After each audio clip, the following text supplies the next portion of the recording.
পারি।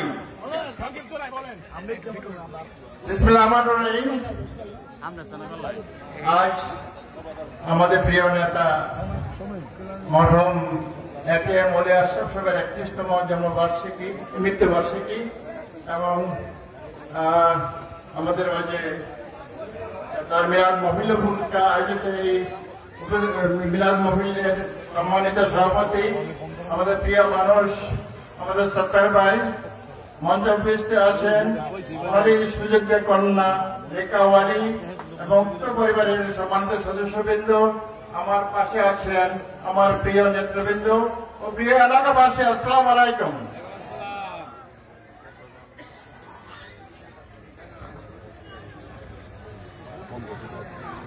আমরা অত্যন্ত ভারাক্রান্ত যে আজকে মরহুম ওলি আশরাফ সাহেবের মৃত্যুবার্ষিকী পালন করছি।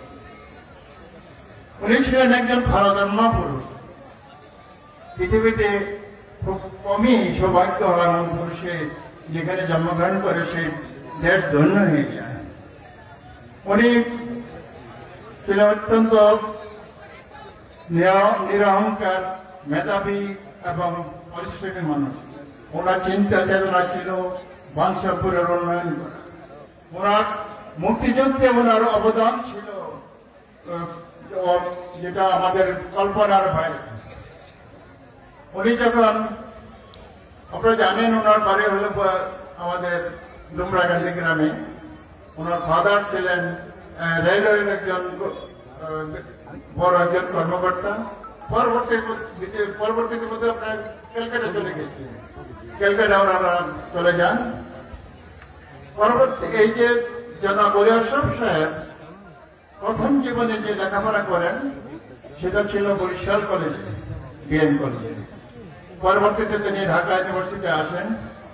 ঢাকা ইউনিভার্সিটিতে থাকাকালীন তার প্রতিবার স্বাক্ষর রাখতে থাকেন। উনি ইস্ট পাকিস্তান ইয়ুথ ফেডারেশন নামে একটা কমিটি করেছিলেন, সেটার সভাপতি ছিলেন উনি।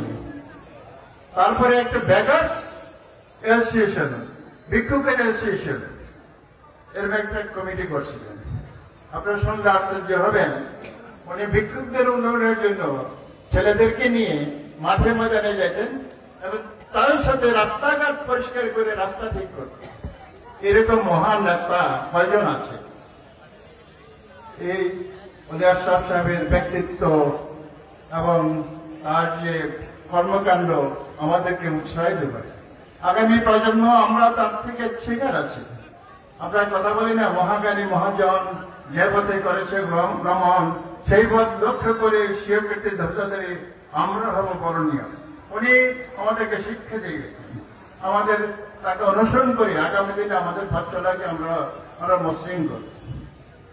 উনি যখন লন্ডনে ছিলেন, উনি লন্ডন বিবিসি থেকে বাংলা বিভাগে উনি একজন কি ছিল, নিউজ প্রস্পেক্টর ছিলেন। ওখানে বাংলা নিউজ পড়তেন ওলি আশরাফ সাহেব। সেখানে থাকাকালীন উনি একটা পত্রিকা বের করছিলেন, তার নাম ছিল জনমত। জনমতে এটা 1969 ওই সময় জনমত পত্রিকা আবিষ্কার করেন। বাঙালি হয়ে ব্রিটিশ ব্রডকাস্টিং এর সাথে চাকরি করা এবং ব্রিটিশদের মধ্যে বাঙালি পত্রিকা প্রচার করে উনি মানুষকে উপভোগ করতেন কিভাবে মুক্তিযুদ্ধে যাবে। এই যে তার স্পৃহা, এই যে তার প্রয়াস বৃথা যায়, হাজার হাজার লোক তার সেই